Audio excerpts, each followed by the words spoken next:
para toda América, para todos los canales que se van sumando todo el tiempo. Es sorprendente.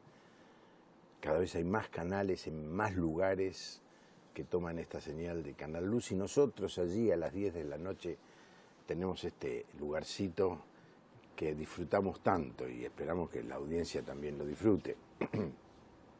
Mucho más cuando el invitado de esta noche es un invitado como... Todos los invitados son de lujo. Ahora me tengo que corregir, a ver si alguien que está viendo el programa, que vino y no dije que era de lujo, me dice, ¿y yo qué soy? ¿Solamente César Vidal es de lujo? No, hay otros más, todos. Pero César Vidal, súper lujo. ¿Qué tal, César? Bienvenido. Abrumado por lo que dices de mí, que como siempre es muy generoso. Sí, no tanto. César, vos pensás que la gente te conoce mucho y yo te digo, no, porque vos no sos argentino. Tampoco creo que me conozcan mucho, pero... No, bueno, pero... No, pero seguramente ser argentino sería un plus. Un plus, que decidiste no tenerlo. No lo decidí, yo no nací aquí. ¿Dónde naciste? ¿Sabes que yo pude nacer aquí? No me digas. Sí, mi abuela materna tuvo un novio que era español y que en un momento determinado decidió venirse a Argentina y se vino a Argentina. Ah, mira vos. Y yo me pasé buena parte de mi infancia escuchando a mi abuela materna mientras oía a Gardel y diciendo, tú podías haber nacido en Argentina, porque yo tuve un novio que se marchó a la Argentina. Mirá se vos. pasó lamentando toda su vida no haberse ido con el novio de Argentina. Sí, ¿qué decía tu abuelo a todo esto? ¿Estaría escuchando? Estaban separados. O sea, bueno, con que era razón. un argumento que se añadía, ¿por qué no me fui a Argentina con aquel novio? Bueno, hubiera sido interesante, pero ¿naciste dónde? Nací en Madrid, Madrid. en España, sí. ¿Por qué le pronuncian los madrileños Madrid? Con una Z, Madrid. Sí. Muchos pronuncian así. En Cataluña dicen Madrid, con una T. Con una T. Sí, de modo que depende un poco de por dónde vas. Yo siempre he dicho Madrid, pero yo creo que porque a la gente le cuesta decir esa D final, le parece muy afectada, ¿no? Bueno, aquí está nuestro invitado, César. Vamos a corregir algo de su micrófono. Sería bueno que, claro, no se lo había puesto. Pequeño detalle. No a un me hombre digas que se perdió la anécdota de ese abuelo potencial que pude yo tener para nacer en Argentina. Yo creo que sí, pero dejémoslo allí, lo Muy del bien. abuelo.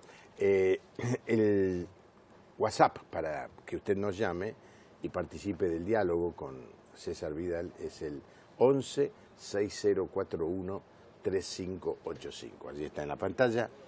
César Vidal es un escritor de decenas, centenas, creo, de libros, algunos de ellos muy vendidos, y de todos los temas que a usted se le puede ocurrir, de temas teológicos, novelas, comentarios de política internacional, traducciones. Ayer me contaba que tradujo algunos libros de Solzhenitsyn, perdón, del ruso. ¿Cómo es que aprendiste ruso? A mí me interesaba mucho el ruso desde niño, me interesaba mucho la novela rusa, la cultura rusa, y cuando era un adolescente comencé a estudiar ruso. Y es una de las cosas que me ha dado satisfacciones, ¿no? Por ejemplo, traducir ese libro, que es el último libro que escribió Solzhenitsyn, que se titulaba El colapso de Rusia, sí, donde él contemplaba además desde una perspectiva espiritual lo que estaba pasando en Rusia. Y lo contemplaba con preocupación, y como en otros libros suyos, él apuntaba a que la única salida que iba a tener Rusia para remontar la crisis era entregarse al cristianismo. Entregarse al cristianismo. Sí. No se sabe mucho de que él haya sido cristiano. Él era cristiano y es muy interesante. Él cuenta que él creció en una familia inmediatamente posterior a la guerra civil y a la revolución bolchevique en Rusia, y a él le enseñaron el ateísmo en clase. Él era un comunista, incluso convencido durante la Segunda Guerra Mundial. En el curso de la Segunda Guerra Mundial, a él le interceptan unas cartas en las que escribe un amigo y critican la política militar de Stalin, y entonces lo envían a un campo de concentración en el Gulag. Y él cuenta, en el segundo volumen de Archipiélago Gulag, que es una de sus grandes obras, cómo él se encuentra con Cristo en los campos de concentración, cómo de pronto, en medio del dolor del campo de concentración en Siberia, él él de pronto se acuerda de aquello que le oyó a su abuela y en medio de la negrura del Gulag vuelve a brillar esa luz que solamente da Cristo. Y él da testimonio de esto en una de las novelas más populares de él, cuando le dieron el Premio Nobel de Literatura en 1970, que es Un día en la vida de Iván Denisovich, en la que uno de los reclusos en el Gulag es un bautista. Un bautista que se llama Alioska, que ha conseguido ocultar casi milagrosamente un evangelio de Mateo que relee por las noches cuando vienen de trabajar en el campo de concentración, y al que el protagonista Iván se le acerca un día y le dice: si yo conocía al pope de mi pueblo y era un sinvergüenza. Y entonces Alioska le dice: yo no estoy hablando del pope, yo te hablo de Cristo. Yo creo que Solzhenitsyn posiblemente en el Gulag se encontró a uno de estos Alioskas, y cuando él quizá le dijo: si todo el mundo sabe lo que es la iglesia, si son el opio del pueblo, etcétera, aquel Alioska le dijo a Solzhenitsyn: yo no te hablo del pope de tu pueblo, yo te estoy hablando de Cristo, y eso permitió que Solzhenitsyn se volviera a reencontrar con él. Qué cosa, ¿eh? Háblanos un poco más de este personaje. Yo creo que hay algunos aspectos muy interesantes de él. Por ejemplo, él escribe un libro cuando él todavía estaba en la Unión Soviética, no había sido expulsado, no se había publicado el archipiélago Gulag, que es una carta que se titula Carta a los dirigentes de la Unión Soviética. Yo leí ese libro cuando era apenas un adolescente, estudiaba el bachillerato, y me quedé sorprendido porque él empieza haciendo una crítica de la mala gestión de los dirigentes de la Unión Soviética, de los defectos del comunismo, pero curiosamente cuando llega al final de la carta les dice: miren ustedes, la única salida que tiene el pueblo ruso es volverse a Cristo. El gran error que ustedes han cometido no es que hayan dilapidado las riquezas naturales de la Unión Soviética, no es que gestionen mal, eso es cierto. El problema es que ustedes han querido privar a toda una nación, a todo un pueblo, de lo único que da luz y que da sentido a la existencia, que es Cristo. Y a mí aquello me impresionó enormemente. Yo dije: pero bueno, ¿qué tipo de carta puede escribir alguien a unos dirigentes políticos para decirles, después de criticar sin ningún tipo de concesión la manera en que gobernaban, mire, la única salida está en Cristo? Y esto es algo que vuelve a aparecer en las obras de Solzhenitsyn una y otra vez. Era un personaje profundamente creyente. Yo puedo decirte que una de las cosas que a mí me impresionó de él hace unos años fue un DVD con entrevistas en la que le entrevistaban sobre todo. Un videocassette. Un videocassette lo llaman aquí.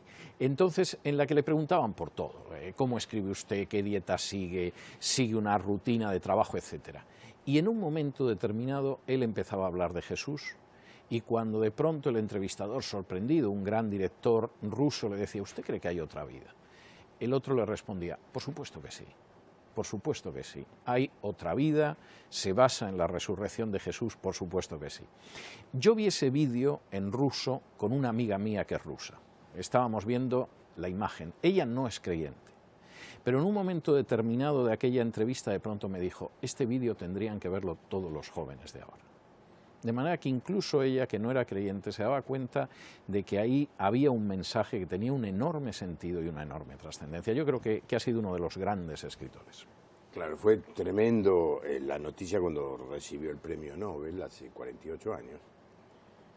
Y luego pudo viajar a Estados Unidos, al país donde no quedó muy de la libertad.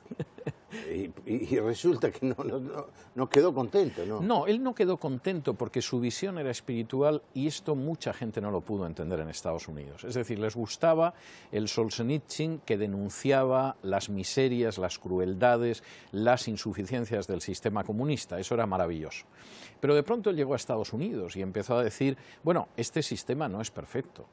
Ustedes están destruyendo la familia. Ustedes no tienen una visión espiritual de las cosas, la gente solo corre detrás del dinero. Ni siquiera aman ustedes el arte, con todo lo importante que pueda ser Hollywood. Y aquello a los norteamericanos les desconcertó, porque le habían dado el pasaporte norteamericano, le dieron una casa en Vermont, en una zona que se parecía mucho a los alrededores de Moscú, incluso tenía hasta pájaros y árboles parecidos, y de pronto aquel Solzhenitsyn no era un enamorado de Estados Unidos. Incluso decía: ¿cómo puede haber un régimen democrático donde una persona tiene un poder casi absoluto y le ha votado el 30% de la población y el otro 70%? De manera que él era muy crítico, y sobre todo él era muy crítico en el terreno espiritual. Es decir, realmente los logros económicos son indudables, la libertad que hay aquí no se puede comparar con la dictadura de la Unión Soviética, pero el alma espiritual es algo que no existe y eso lo van a acabar ustedes pagando. Terminó yéndose de vuelta cuando se cayó lo que se llama la cortina de hierro. El telón de acero, como el telón decimos. De acero, ¿no? Ustedes dicen telón de Nosotros acero. decimos el telón de acero. Nosotros acá la cortina de hierro. Es cierto, sí. porque es una traducción literal del inglés, ¿no? Bueno, hay una cuestión importante. Él regresó a Rusia. Es curioso que con todo el prestigio que él tenía en Rusia, no quiso hacer declaraciones cuando llegó. No estaba dispuesto a pontificar, a dogmatizar, a enseñar, sino que dijo, déjenme viajar por toda Rusia y después yo hablaré. Y se pasó prácticamente un año recorriendo toda Rusia, hablando con la gente más diversa, y escribió un libro que yo traduje al español, que se titulaba El colapso de Rusia, donde de nuevo él analizaba de una manera clarísima lo que era la situación de Rusia. No solo decir, bueno, el Fondo Monetario Internacional no es tan bueno, la manera en que ustedes están gobernando no es tan brillante, etcétera, sino volver a insistir en esa identidad espiritual, en el hecho de que al final, fuera del Evangelio, realmente no existe esperanza para ningún pueblo. Bueno, este es justamente el tema que me gustaría charlar con vos, César. Sos un conocedor de la política internacional. Yo creía que íbamos a seguir hablando de literatura rusa, pero me parece muy bien. No quiero dar muestras de mi ignorancia. No, por favor, en absoluto. A ver, en absoluto. A ver, El jugador de Dostoyevsky, lo leí. La guerra y la paz, lo leí. Los dos tienen un contenido cristiano, sobre todo Guerra y Paz. Sí, enorme. En una época leía, era joven, leía mucho. Y mucha literatura también de Inglaterra, de Cronin,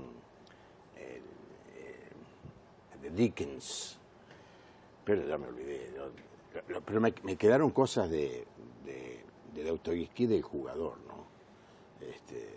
Describe a la persona que se cree que puede resistir la tentación y que va a ir a investigar por qué la gente cae en el vicio del juego. Y él acaba cayendo. Y él cae, pero mal. Tú sabes que él era, es una novela autobiográfica, él era un ludópata.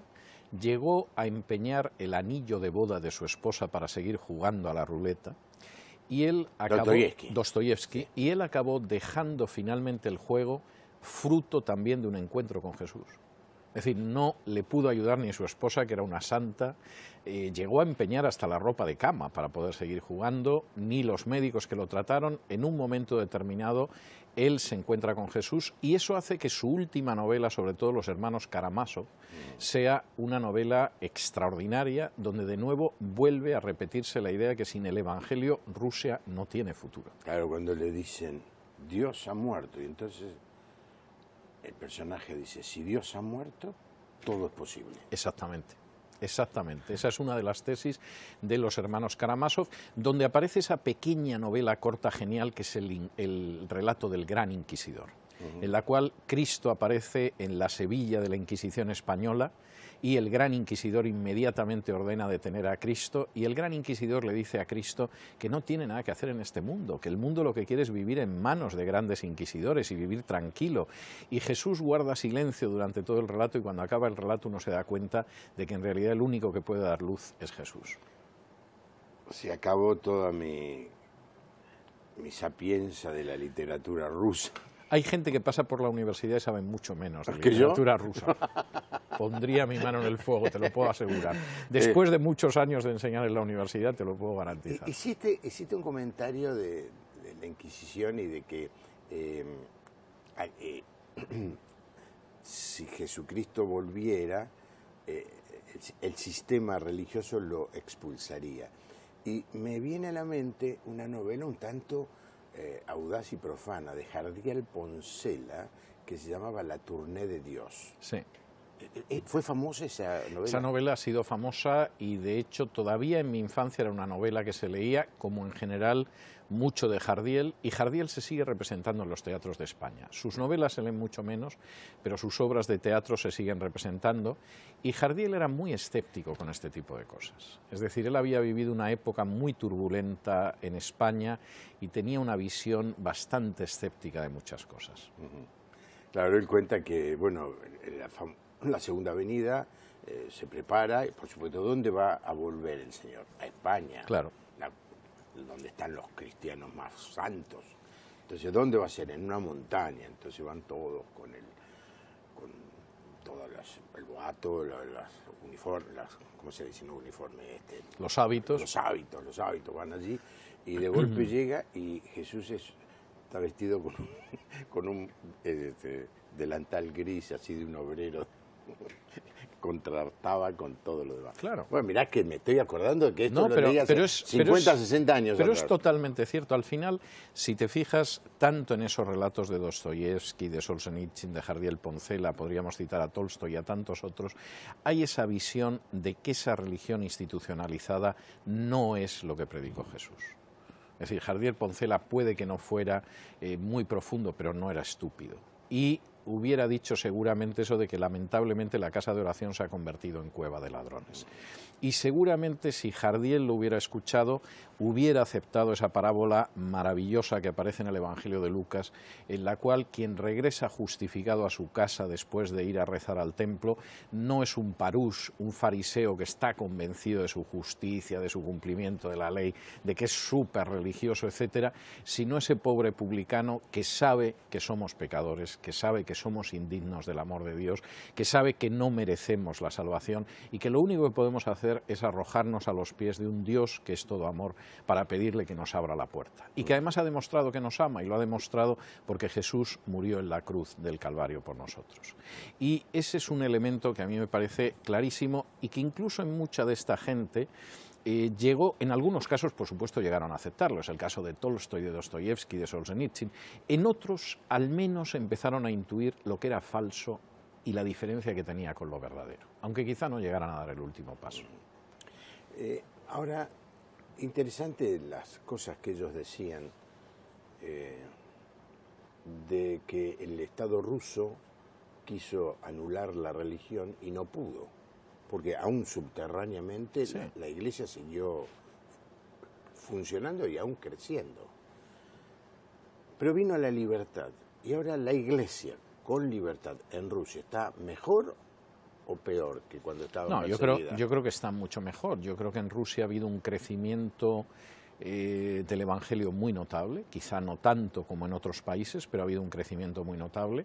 Yo he tenido oportunidad de hablar con gente que me decía que se colocaba en una esquina, empezaba a hablar del Evangelio y de pronto había gente que se acercaba llorando y recibía a Jesús. En Rusia había ciudades muy extrañas porque eran ciudades de uso militar de la época de la Unión Soviética que no aparecían ni en los mapas.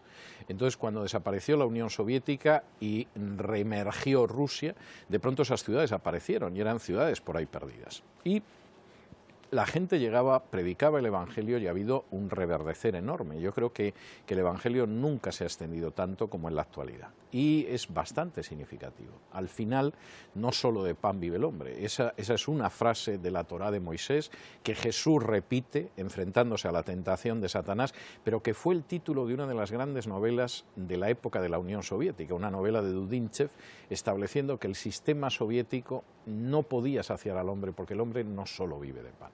Y esa es una gran realidad. Pero en el concierto de la política mundial, la fe es algo ausente.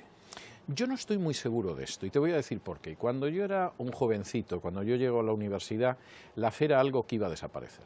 Es decir, esto era un fenómeno que se marchitaba, un fenómeno agónico, esto va a morir en cualquier momento. A la vuelta de 1 o 2 generaciones no va a haber creyentes, nadie va a creer. Para lo bueno y para lo malo, eso no es verdad. Y fíjate hasta qué punto no es verdad que tenemos un problema de integrismo islámico, que puede ser negativo, pero desde luego no será de fe-muerte. Seguimos teniendo conflictos en Oriente Medio porque hay gente que considera que determinado pedazo de tierra efectivamente les pertenece sobre la base de cierta interpretación de la Biblia. Ha habido un crecimiento en Hispanoamérica del Evangelio que era impensable hace medio siglo. Yo creo que ni la gente más optimista hubiera podido pensar en esa expansión y, por ejemplo, incluso en Hispanoamérica se están produciendo vuelcos electorales sobre la base de principios que están predicando desde los púlpitos cristianos evangélicos. En Costa Rica de pronto se produce una oposición a la política de género, etcétera, etcétera. En Perú se detienen una serie de leyes, ha pasado en la República Dominicana, de modo que el peso de la religión para lo bueno y para lo malo sigue siendo grande. Y la razón fundamental es que el hombre no vive solo de pan. Y el hombre se sigue preguntando, aunque lo pase relativamente bien, quiénes somos, de dónde venimos y a dónde vamos, y qué va a pasar después de este momento agradable que ahora tú y yo estamos pasando. En la familia, alguien que deja de creer. Y una de las razones por la que deja de creer en Dios es que se decepciona de los hombres que hablan de Dios. Ayer, cuando terminaba la reunión, salió un chico muy joven, un chico muy reservado, le cuesta mucho expresarse, que de golpe escribió en su página, o no sé dónde, porque me llegó a mí, que él había decidido no creer. Y yo te lo presenté y vos me dijiste... Sí, yo estuve hablando con él. ¿Qué le decimos? ¿Qué le dice alguien que está en la mesa y que enfrente está uno diciendo, no, yo no creo nada, para mí todo termina con la muerte, muerto el perro se acabó la rabia y qué sé yo, ¿dónde está Dios? Que venga yo creo que una persona que decide que no va a creer es porque cree. De la misma manera que una persona que decide que no va a comer jamón es porque sabe que el jamón existe y es algo de lo que se aparta. La pregunta está en si en un momento determinado finalmente no va a volver a comer jamón, que es delicioso, o finalmente no va a dejar de luchar consigo mismo y va a aceptar que efectivamente cree más de lo que a él le gustaría. Y yo tuve ayer esa misma sensación. Es decir, hay gente que su insistencia en no voy a creer, no voy a entrar por aquí, este no es mi camino, etcétera, etcétera, suele ser el paso previo, con mayor o menor distancia, al hecho de dejar de combatir con uno mismo y aceptar cuál es la realidad. Nos felicitan por el programa de Pampa del Indio, Gerson Cáceres, de Chaco, es una ciudad, pero casi donde la Argentina se junta con Bolivia, por allí. El programa se engalana con la presencia de César Vidal, Jorge de la Plata. Se engalana. Una persona muy generosa conmigo. Sí. Saludos a César Vidal, es un placer oír todo lo que sabe, Santiago, de Granbur. Bueno, gracias, muchas gracias a los que empiezan a llamar, supongo que van a llamar más, pero porque el tema es cómo ayudar a una persona que dice que no cree a que se encuentre con ese Dios. Bueno, yo creo... tú verás que yo llevo escrito en la camiseta, esto es casual, no estaba preparado, llevo escrito una frase griega que aparecía en el oráculo de Delfos, que es el istis eutón, conócete a ti mismo. Yo creo que la persona que se conoce a sí mismo, y esto en muchas ocasiones es el inicio de la sabiduría, de pronto descubre quién es. De pronto descubre sus fragilidades, descubre sus zonas negras, descubre su pecado, aunque esa sea una palabra que casi no podemos utilizar hoy en día, que es tabú, descubre sus necesidades más profundas y eso es algo que a la persona la acaba catapultando hacia Dios. Igual que en la parábola del hijo pródigo, donde de pronto el hijo pródigo, que había dilapidado su fortuna, malgastado el capital familiar, estaba pasando hambre al lado de unos cerdos a los que alimentaban porque no le daban de comer ni siquiera como los cerdos, Lucas dice que volvió en sí mismo. Y la palabra es la misma de la persona que ha pasado por una borrachera y de pronto se despierta al día siguiente y dice, ¿dónde estoy? ¿Qué cama es esta? ¿Con quién dormí anoche? Eso le sucede a muchísima gente. De repente, en un momento de su vida, si se conocen mínimamente, si se enfrentan con lo que hay en el espejo, lo que ven es una persona que tiene esas necesidades, que tiene la culpa y la inseguridad, que tiene la fragilidad y la debilidad, que tiene la necesidad y el miedo, que sufre la soledad. Y en ese momento, cuando la persona contempla eso y se conoce a sí misma, la respuesta está en Jesús. Porque la respuesta de Jesús no es la de la religión institucional. Hágase usted este club religioso y compre el pasaporte para el cielo. Realice determinadas obras y garantícese la salvación. Entregue esta cantidad de dinero y lloverán sobre usted las bendiciones. La idea de Jesús, que a veces es muy desagradable, es enormemente realista. Somos como una oveja que se ha perdido y no volverá jamás por sus propios medios al corral. Somos como una moneda que se cae de un bolsillo y nadie conoce una sola moneda que vuelva a emprender el camino de regreso al bolsillo. Somos como ese pobre hijo que ha desprestigiado y ha despreciado y ha malgastado todo lo que tenía y que en esos momentos sueña con volver a una felicidad que tuvo y que despreció. Y en ese momento es cuando las Escrituras dicen claramente que Dios va al encuentro del hombre y que va al encuentro del hombre en Jesús. Y para mí eso es lo importante. En muchísimas ocasiones lo que yo tengo que hablar con una persona que no cree en Dios, que tiene un rechazo a la religión, no es el pope de tu pueblo, como decía la Liosca de Solzhenitsyn. Yo te estoy hablando de Jesús. Te hablo del médico que puede curar las heridas de tu alma. Te hablo de aquel que puede perdonar aquel pasado que quizá te avergüenza y que sigue pesando sobre ti. Te hablo de la persona que puede darte nueva vida. Y eso para mí es la esencia de la buena noticia que es el Evangelio. Tu vida puede cambiar y efectivamente hay algo que da un sentido a tu existencia y que demuestra que no estás solo como una partícula en este cosmos cruel en el que vivimos. Ojalá muchas personas que estén escuchando el programa puedan captar este mensaje tan profundo, tan claro de César, ¿no? El descreimiento, el descontento, la decepción de la gente con lo institucional, con la religión, les ha hecho cometer el error de, como se dice, no sé si en España también, echamos el agua de la palangana. Sí, con el niño. Con el niño adentro, ¿no? Sí. Yo creo que es muy importante esto que nos está diciendo César, la verdad, ser inteligente, separar una cosa de otra. Esos que dicen que son seguidores o predicadores de Jesús no necesariamente están honrando a la persona a la que dicen predicar. Y esto es muy fácil de poder darse cuenta, es leer el Evangelio. Me encontré con un hombre no hace mucho que leyó el Evangelio y vio que Jesús era pobre. Entonces entró en crisis, porque el pastor de la iglesia a la que iba era muy rico.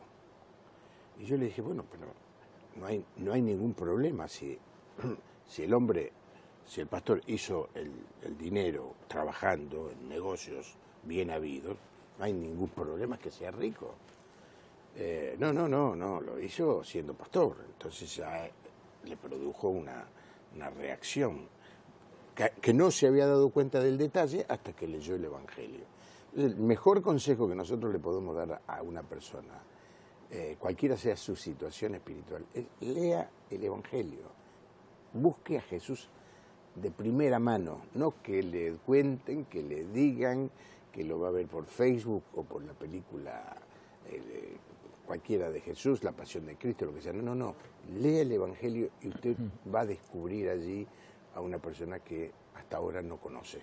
Me estaba recordando una anécdota de la Edad Media. Tú conoces el episodio en el capítulo 3 del libro de los Hechos, en que Pedro y Juan van para el templo y cuando van a la hora de la oración al templo de Jerusalén encuentran a un pobre desdichado que es un inválido, y Pedro le dice: no tengo oro ni plata, pero en el nombre de Jesús de Nazaret levántate y anda. Y efectivamente el hombre se cura y Pedro da testimonio en el Sanedrín, etc. Durante la Edad Media, en el momento en el que llegaban los tributos de toda la cristiandad a Roma, un papa que veía cómo llegaba los tributos se inclinó hacia su cardenal y le dijo: ya no podemos decir como nuestro antecesor Pedro que no tenemos oro ni plata. Y el cardenal le dijo: santidad, tampoco podemos decir a un cojo levántate y anda. Y realmente es algo tremendo. Es decir, yo jamás apelo a la religión, ni a la organización religiosa, ni a una confesión, una denominación, etcétera. Yo creo que no existe ninguna religión que salve, ninguna denominación, ninguna misión. La única salvación está, como el mismo Pedro le dice al Sanedrín, en Jesús, porque no hay otro nombre bajo el cielo dado a los hombres en el cual podamos ser salvos.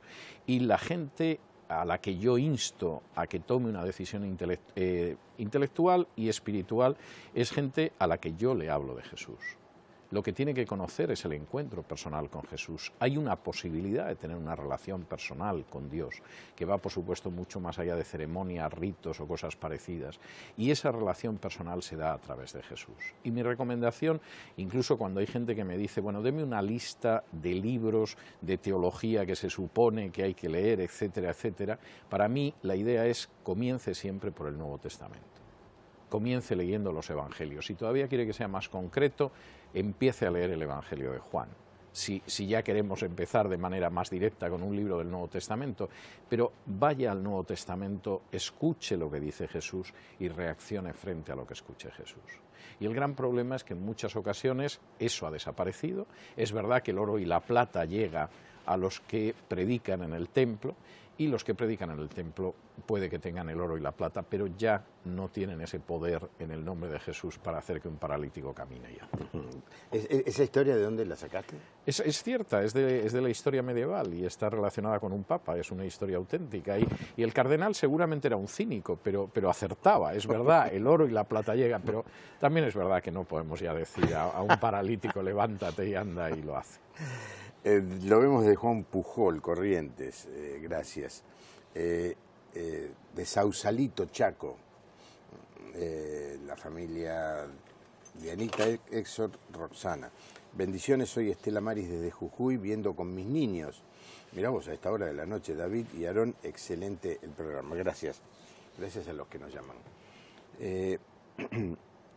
Cuando vos hablás, porque quiero decirle a la audiencia que César habitualmente habla a funcionarios, a diplomáticos, a jueces, a personas de la función pública, intelectuales, con el prestigio que tiene por su cantidad de libros y por haber sido periodista en España por tantos años, tiene acceso a esos púlpitos. Cuando vos hablas y haces mención de algo de esto que estás diciendo, ¿cuál es la reacción del intelectual, del tipo que cree que se la sabe toda? Bueno, depende de quién sea el intelectual y quién es el que cree que se la sabe todas, ¿no? Hay gente que en un momento determinado puede escuchar con educación, hay gente que escucha con incomodidad, hay quien rompe a llorar, hay quien te confiesa que escuchándote una vez en la radio no se suicidó y tú no lo sabes. Y todos estos ejemplos que te menciono son ejemplos a los que podría dar nombres y apellidos. Es decir, uno se queda absolutamente sorprendido cuando de pronto estás hablando con una persona a la que no conoces y te dice: yo había decidido esa noche cortarme las venas en el baño, tenía preparado el baño para entrar y cortarme las venas, y empecé a escucharle y de pronto decidí que no iba a poner fin a mi vida. O la persona que en un momento determinado, mientras te está escuchando, de pronto rompe a llorar porque, a pesar de su apariencia roqueña y sólida, sin embargo dentro está absolutamente con un alma en carne viva. Uno puede encontrar las cosas más diversas y por supuesto también encuentras gente que en un momento determinado decide orar contigo. De modo que yo generalmente no pierdo oportunidad de hablar a la gente sobre Jesús, porque no sé si voy a tener una segunda oportunidad. Si a mí me presentan una persona como tú, que eres un diplomático, o que eres un escritor, o que eres un simple mecánico, o la persona que limpia los baños en una cafetería, si yo tengo la posibilidad de hablar, yo la voy a aprovechar. Porque no sé si me voy a encontrar otra vez con esa mujer o con esa persona. Y porque además yo personalmente no considero que sea más importante una persona que la otra. Sé que los hombres consideran que es más importante una persona que la otra, pero yo creo que en realidad la única diferencia que se establece en el cielo es si esa persona se volvió hacia Dios o no. Y como dice el mismo Jesús, si esa persona se volvió hacia Dios, aunque hubiera sido un terrible pecador, en el cielo hay una fiesta mayor. Y hay un enorme gozo por aquella persona que se volvió a Dios a pesar de lo que hubiera podido ser. ¿Y el caso tuyo cómo fue, César? En mi caso fue leyendo el Nuevo Testamento en griego. Yo había estado durante casi 5 años en los Testigos de Jehová, procedo de una familia católica, yo creo que como casi todo el mundo en España en aquella época, a finales de los 50. Al final de la adolescencia, final de la infancia, inicio de la adolescencia, yo conocí a los Testigos de Jehová y estuve con ellos un tiempo, y en un momento determinado yo me convierto leyendo el Nuevo Testamento en griego. Yo había estudiado griego 2 años en el bachillerato, me daba mucha pena perder una lengua que me había llevado mucho esfuerzo y que me gustaba. El libro que conseguí encontrar en griego en el Madrid de aquel entonces era el Nuevo Testamento, y más que por interés teológico, por interés de no perder los estudios, leía todos los días. Y en un momento determinado me convertí al llegar a la Carta a los Romanos. En la Carta a los Romanos yo encontré varias cosas con una enorme claridad. Primero, que todos somos pecadores y el hecho de practicar una religión, aunque sea de manera convencida y consciente, no nos hace justos delante de Dios. Da lo mismo que uno sea católico, sea testigo de Jehová o cualquier otra cosa. En segundo lugar, el hecho de que no podíamos salvar esa distancia entre nuestro pecado y Dios. Y en tercer lugar, el hecho de que Dios había salvado esa distancia encarnándose, muriendo en la cruz y permitiendo que aquel que aceptaba mediante la fe el sacrificio expiatorio de Cristo fuera justificado y fuera salvado. Y eso para mí fue una gran sacudida. Y fue una gran sacudida en el sentido de que implicó reconocer lo que conocía de mí mismo, aceptar que efectivamente era un pecador, que por supuesto yo no podía salvar la distancia que el pecado había colocado entre mí y Dios, y que al mismo tiempo podía aceptar el amor absolutamente gratuito e inmerecido de Dios a través de la fe. Y eso cambia totalmente mi vida en ese momento, hasta tal punto que yo no conocía a ningún evangélico. No había estado nunca en una iglesia evangélica, no había escuchado una predicación evangélica ni cosa parecida, y durante unos meses después de mi conversión estuve buscando un lugar donde hubiera gente que hubiera encontrado en la Biblia lo mismo que yo. Y pasé unos meses de terrible angustia, porque en esos meses conocía a gente de los grupos más diversos y lo que me decían no se parecía en absoluto a lo que yo había encontrado en las Escrituras. Para mí fue un enorme alivio cuando en un momento determinado, hablando con un muchacho y preguntándole yo sobre lo que él creía, un chico que era evangélico, un poco mayor que yo, me fui quedando sorprendido de que todo lo que me respondía era exactamente lo mismo que yo había encontrado en el Nuevo Testamento. Te voy a contar una anécdota sobre ese encuentro, porque creo que no lo voy a olvidar nunca. Habíamos charlado como un par de horas en su casa, y en un momento determinado él tenía una pequeña biblioteca de libros cristianos, y yo le pedí que me prestara algunos libros, y me los prestó. Durante un año ese muchacho fue de una enorme bendición para mí, y un día charlando con él le digo, Miguel Ángel, tú no me conocías, no tenías mi número de teléfono, no tenías mi dirección, yo te pedí una serie de libros que alguno era caro y tú me los prestaste. ¿Cómo lo hiciste? Y me dijo, mira, a medida que tú me hacías preguntas y yo te respondía, se te iba iluminando la cara de tal manera que yo dije, si le presto los libros, este me los va a devolver. Y realmente es así, es decir, cuando uno descubre la verdad y la inmensa hermosura que tiene la verdad y la enorme libertad que hay en Cristo, seguramente hasta se nos ilumina la cara. Sí, claro, sí. Honor a ese Miguel Ángel, ¿me dijiste? Miguel Ángel Fernández sigue vivo, gracias a Dios, y tiene hijos, y su esposa se convirtió a través de mí. No sé si eso fue casi una devolución del favor en algún momento. Desde Rada, Tili, Chubut, nos saludan familia Villarroel, y del norte, Campo Largo en el Chaco, están mirando el programa, nos miran en todo. Entonces... Lo veo, sí. Bueno, te miran a ti habitualmente, claro. Sí, bueno, pero hoy está la gente obnubilada por tu presencia. Tú eres muy generoso. Mencionaste a los testigos de Jehová. ¿Puedo abundar un poco en esa parte? Lo que tú quieras, sí. Porque a veces me preguntan, y yo he evitado hacer programas de tipo apologético así, pero bueno, aprovechando tu presencia, el testigo de Jehová no cree que Jesucristo sea Dios. No, eso influyó mucho en mi predisposición a la conversión. Es decir, yo tenía la mentalidad de que estaba en la única religión verdadera, y en esa época yo llego a la universidad. Yo llego a la Facultad de Derecho en la Universidad Complutense de Madrid, y mi intención es predicar la fe de los testigos de Jehová a mis compañeros. Y empiezo a pensar en argumentos que podrían convencer a mis compañeros. Y después de idear, digo, bueno, un argumento decisivo son, por ejemplo, las profecías que se cumplen en Jesús. Todavía en aquella época más o menos la gente tenía una idea de la vida de Jesús, ahora a lo mejor no sería tan fácil. Entonces, si yo le muestro a esta gente que hay profecías en el Antiguo Testamento escritas siglos antes de Cristo que se cumplieron en Cristo, parece claro que la Biblia es la palabra de Dios. Y empiezo a ir anotando profecías tras profecías, pero de pronto me encuentro en algo tremendo. Y es que buena parte de las profecías mesiánicas que se cumplen en Jesús tenían relación con el propio Jehová. Jehová iba a ser vendido por 30 monedas de plata, según Zacarías 11, 12 y 13. Jehová sería precedido por Juan el Bautista, según Isaías 40, del 1 al 3. Jehová sería el que llegaría a Sión, según Zacarías 2:10. De modo que de pronto uno se encuentra con que es el propio Jehová, y eso no encaja con la idea de los testigos de Jehová, que creen que Jesús es un Dios y es un ser creado, es una especie de mini Dios. Y aquello hizo que se tambaleara mi fe en la organización Watchtower.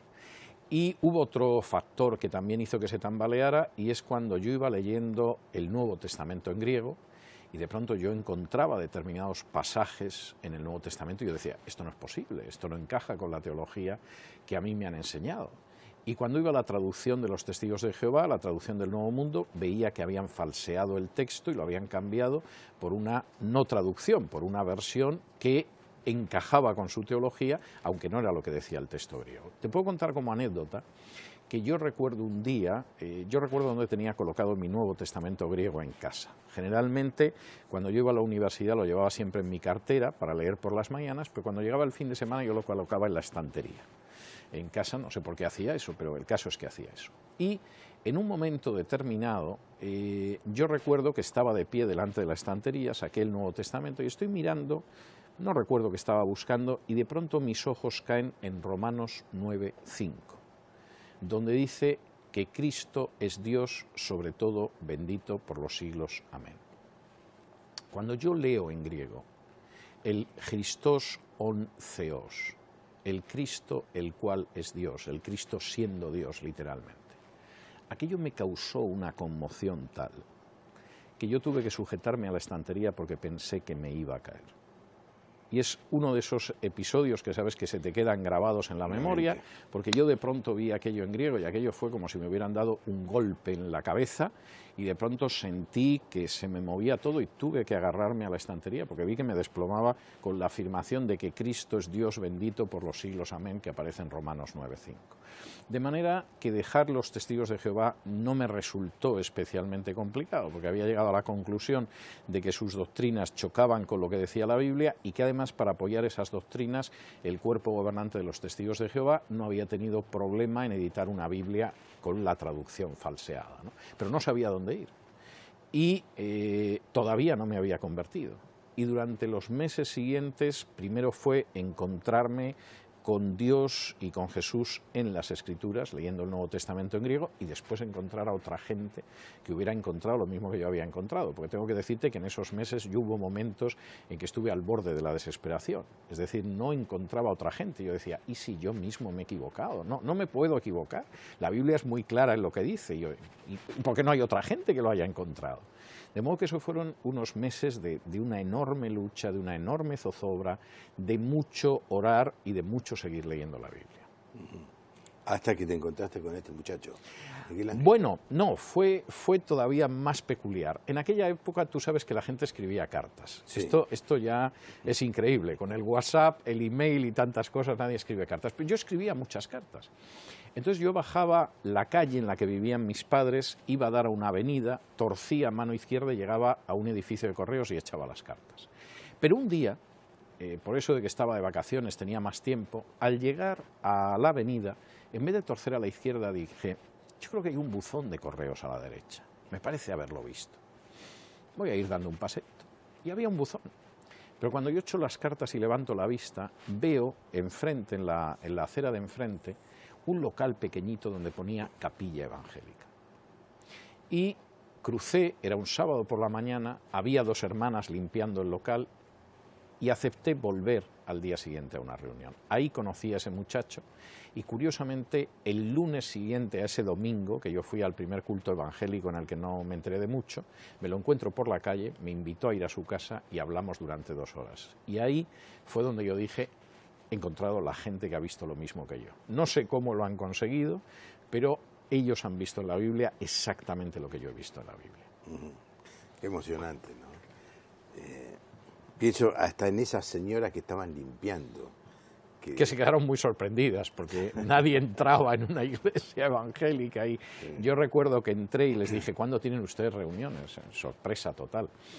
Pasó una cosa cómica, además. Me dieron una tarjeta sin darse cuenta de que ese domingo cambiaba el horario de verano.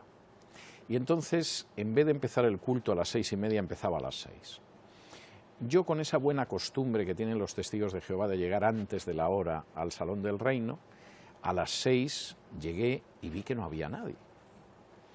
Todo el mundo estaba ya dentro de la iglesia porque no empezaba a las 6:30 y yo llegaba con media hora de antelación, yo llegaba al nuevo horario. Y como ya estaba todo el mundo dentro, a mí me daba mucha vergüenza entrar, porque yo quería entrar, sentarme en la última fila, observar y que nadie se enterara. Pero ya estaba todo el mundo dentro. Y pensé en regresar a mi casa, pero en ese momento dije, mira, chicos, ya has llegado hasta aquí, entra y te quitas esto de encima. Y cuando entro descubro que hay 3 puertas. Entro de la puerta de la calle y hay 3 puertas. Y no sabía por qué puerta entrar, de modo que entré por la primera que había a la izquierda, que era una puerta falsa, y se oyó un tremendo clom en toda la iglesia. Yo salí despavorido hacia la calle diciendo, bueno, imposible ya entrar y pasar desapercibido, pero de nuevo llegué a la calle y dije, bueno, ya estás aquí, ya entra, ¿no? De modo que entré, tanteé las puertas y la que cedió... No era la iglesia de la puerta abierta. No.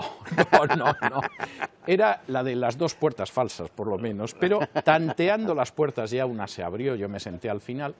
Y entonces estuve viendo el culto, en el que estuve absolutamente desconcertado, porque era un culto de hermanos libres, de la mesa del Señor, donde la gente participaba libremente, y yo decía, pero bueno, ¿por qué se levanta ahora uno y pide un himno? ¿Por qué se levanta uno y ora? ¿Por qué hay uno que lee un texto? ¿Pero cuál es el orden aquí? El orden es que no hay orden, como tú sabes, es un culto de participación libre. Y eso me desconcertó, pero al salir me quedé mirando algunos libros que había ahí, a ver si alguien se acercaba. Se acercó este muchacho y yo le dije que iba a volver el miércoles a un culto de oración y estudio bíblico, pero ese lunes me encontré con él. Cuando yo llegué al miércoles ya tenía las cosas tan claras que en una entrevista que tuve pocos días después con un anciano le dije que me quería bautizar. Y el anciano me miró absolutamente sorprendido. Además, en España estas cosas no pasan.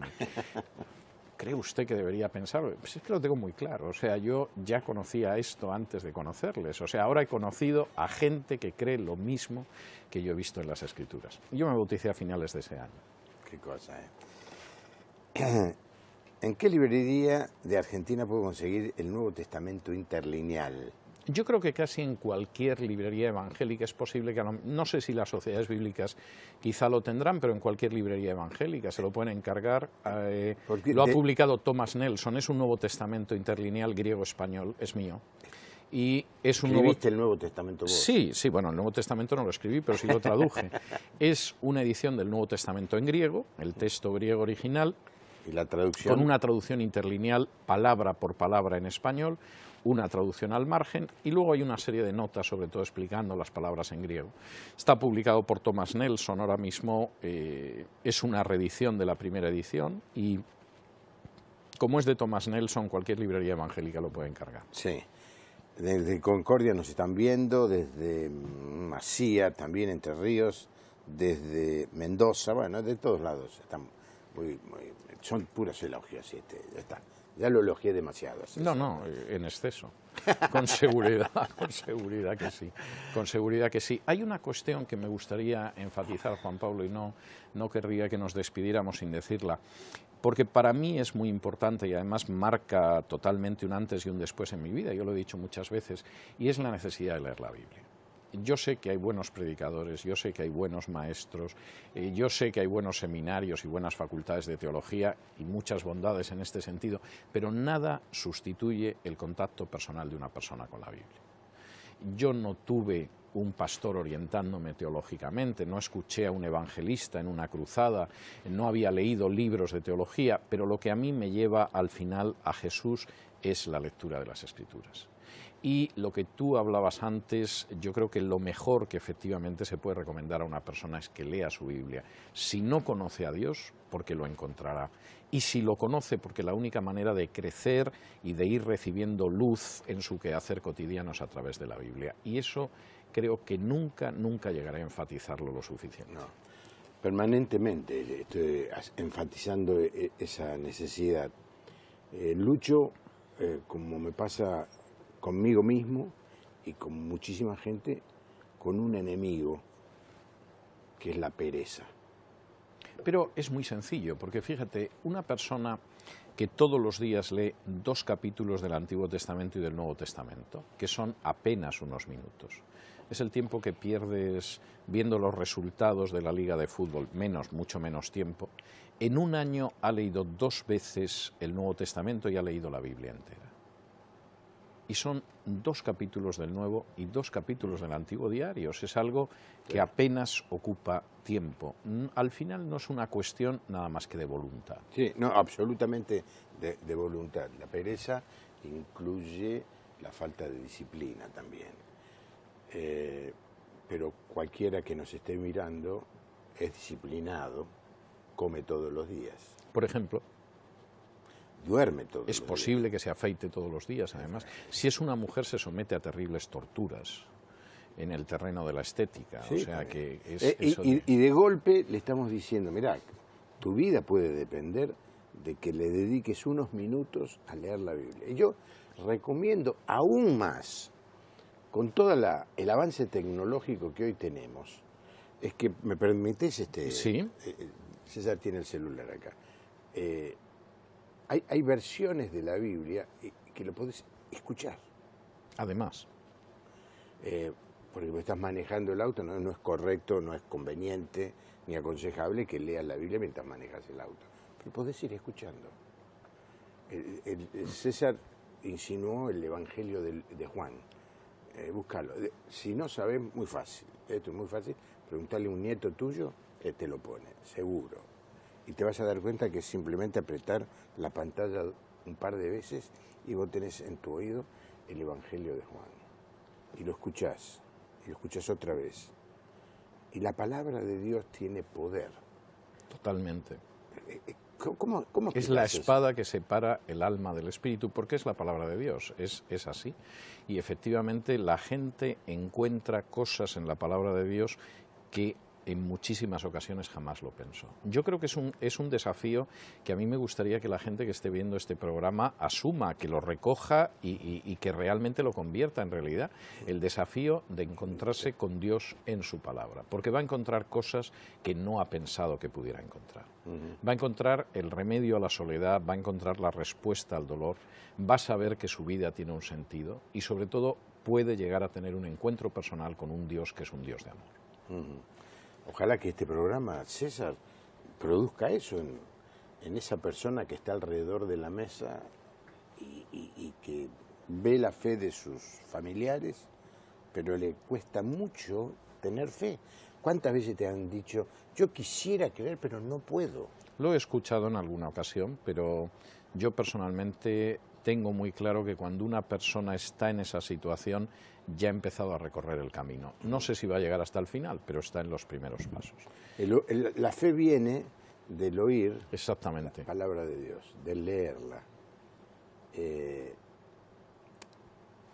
Ha probado tantas cosas, le ha hecho caso a tantas dietas, a tantos planes, a tantos secretos mágicos que le iban a cambiar la vida.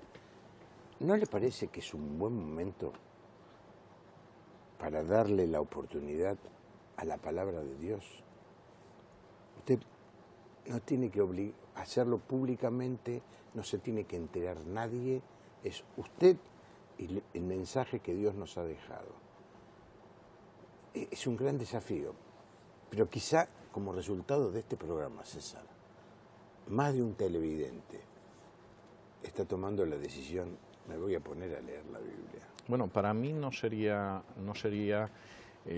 primero nada sorprendente, pero además sería un motivo de gran alegría. En realidad, y lo he dicho en muchas ocasiones, no es algo que yo lo diga aquí ahora contigo, todo el trabajo que yo he desarrollado durante décadas, del tipo que sea, solo encuentra su sentido en el hecho de poder comunicar a otras personas la buena noticia acerca de Jesús.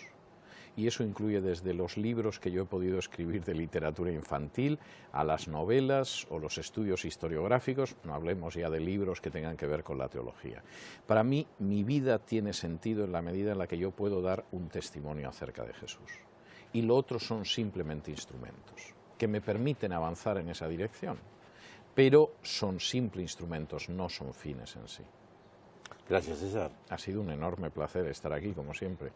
Vos agarrás este programa y lo pones en tu Yo este programa, en cuanto que tú me envíes el enlace, lo voy a colocar en mi página web, que como tú sabes es, ¿cómo dicen aquí? ¿www o triple B o cómo lo decís?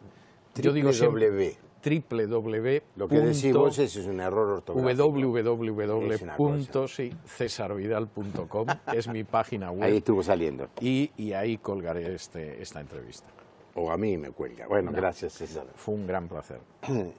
Espero que usted haya disfrutado de la visita de nuestro amigo, ya porque ya es la tercera vez que viene y va a venir muchísimas veces más. Pero quede este mensaje para usted que está viendo el programa y nunca se decide empezar. Hoy es el día. Empiece a leer el Evangelio y algo va a suceder en su vida, créame. Algo maravilloso. Que tenga una buena noche. Nos encontramos mañana. Gracias.